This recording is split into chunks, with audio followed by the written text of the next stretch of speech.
Mister আসতো, এখন আসে না। অস্থিরতা যেন কাটছেই না। নিত্যপণ্যের দাম ঊর্ধ্বগতিতে। নিত্যপণ্যের দাম বাড়াতে বিপাকে পড়েছেন স্বল্প আয়ের মানুষ।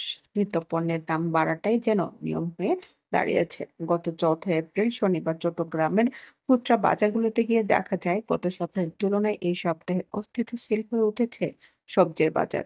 প্রকারভেদে বর্তমানে বাজারে টমেটো বিক্রি হচ্ছে ৪০ থেকে ৬০ টাকায়, শসা ৬০ থেকে ৪০ টাকায়, গাজর ৪০ থেকে ৬০ টাকায়। যা গত সপ্তাহের তুলনায় প্রতি কেজিতে ১০ থেকে ২০ টাকা করে বেড়েছে। ঊর্ধ্বমুখী দ্রব্যমূল্যের প্রভাব পড়েছে মাছের বাজার ও ফলের বাজারে। প্রকারভেদে প্রতি কেজি মাছে গুনতে হচ্ছে ৫০ থেকে ১০০ টাকা এবং ফলে মূল্যের এই ঊর্ধ্বগতিতে ক্ষুব্ধ প্রতিক্রিয়া জানাচ্ছেন দাম সাধারণ তো ক্রেতারা। সবকিছুরই বাজার বাড়তেছে। করতে আসা আমি ক্রেতারা কেমনে বলেন, বলবো কোনটা বেশি বাড়তেছে? কোন বাজারটা বেশি করছেন আপনি? আমরা তো উম, আমরা তো মধ্যবিত্ত মানুষ, আমরা সবকিছুই খাই নিয়মিত। মাছ মাংস চলতেছে, আবার তরকারিও চলতেছে, সব ঠিক আছে। কি মনে করছেন কোন পণ্যটার দাম আসলে তুলনামূলক বেশি পাচ্ছে সে বিষয়ে? মাছের দাম তো অবশ্যই বাড়তি, তরকারির দামও বাড়তি, মাছের দামও বাড়তি। এই গরমে আপনারা বাসায় কি করছেন, বাড়ি কিভাবে কি রান্না করছেন সে বিষয়ে কিছু জানতে চাচ্ছেন? রান্না আসলে বলতে গেলে করতেছি। গরম হলে তো খাইতে তো হবে না তা না। সবকিছুই চলতেছে নিয়ম নিয়ম অনুসারে, একটু তো প্রবলেম হচ্ছে গরমের জন্য। ওকে ম্যাম, ধন্যবাদ। মিস্টার আসতো, এখন আসে না। মার্কেটে গুনতে হচ্ছে ১০০ থেকে ২০০ টাকা। তবে কয়েকজন বিক্রেতা বলছেন গরম বাড়ার কারণে এই সবজির দামও বাড়ছে।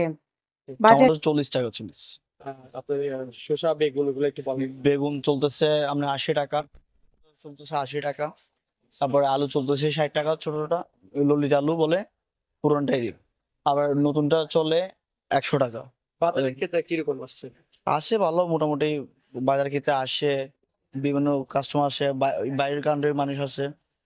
বাজারের দাম নিয়ে কোনো ক্রেতাদের সাথে ঝগড়া করতে না, জগাবিবু হয় না, আমাদের এখানে প্রথমে পার্মানেন্ট কাস্টমার।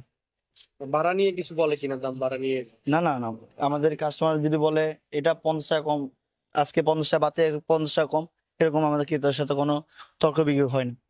বাজারে মনিটরিং করার জন্য কোনো ম্যাজিস্ট্রেট আসে কিনা তাদের এখানে? মেস্টার আসতো, এখন আসে না। এখন আসে না। চান্দা মাছ, পোয়া মাছ, রুই মাছ, কাতল মাছ সব মাছই বেচি, কিন্তু এখন সামুদ্রিক মাছ কম তো এর জন্য বেচা কিনা একটু খারাপ। কোনটা কত বিক্রি করছেন? চান্দা বেচতেছে এখন এগুলো ১৩০০ টাকা, ওইটা আছে ১২০০ টাকা, এইটা আছে ৬০০ টাকা পোয়া মাছ। ইলিশ মাছ? ইলিশ মাছ আপনার ১২০০ থেকে ১৩০০ টাকা পর্যন্ত বেচি।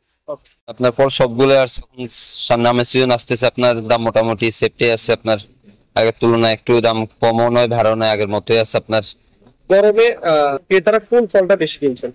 এই মালটা আপনার আপেল নাশপাতি এগুলাই, আপনার আনার এগুলো চলতেছে আর কি। বর্তমান বাজারটা বর্তমান বাজার আপনার 220 টাকা থেকে শুরু করে 250 টাকা পর্যন্ত আছে।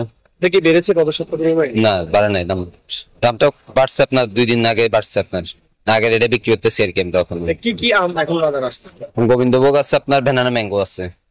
এটা কোন অঞ্চল থেকে আসছে? এগুলো রাজশাহী। রাজশাহী। রাজশাহী, হ্যাঁ। আর কি কি ফল রয়েছে গরমের জন্য মানুষের? তরমুজ আছে, আপনার কমলা আছে। তরমুজ পিস পিস কত করে বিক্রি? পিস আপনার 300 টাকা থেকে শুরু করে 400 টাকা, সাইজের উপর নির্ভর। আপনার কাছে কি কি ধরনের আপেল রয়েছে? আপেল আপনার ফুজি আপেল আছে, ঘালা আপেল আছে আপনার, এটা চাইনিজ আর এটা সাউথ আফ্রিকান আপনার। ওকে, ধন্যবাদ। ওকে ভাই। বাড়ছে। বাজারে লাফিয়ে লাফিয়ে বাড়তে থাকে দ্রব্যমূল্যের দাম। নিয়ন্ত্রণে কোনো তদারকি করছেন না বাজার কমিটি। তবে দ্রব্যমূল্যের দাম নিয়ন্ত্রণে ও নিয়মিত তদারকির দাবি জানিয়েছেন সাধারণ ক্রেতারা। নুরুল আজম, ডেস্ক নিউজ, সিটিজেন নিউজ 24/7।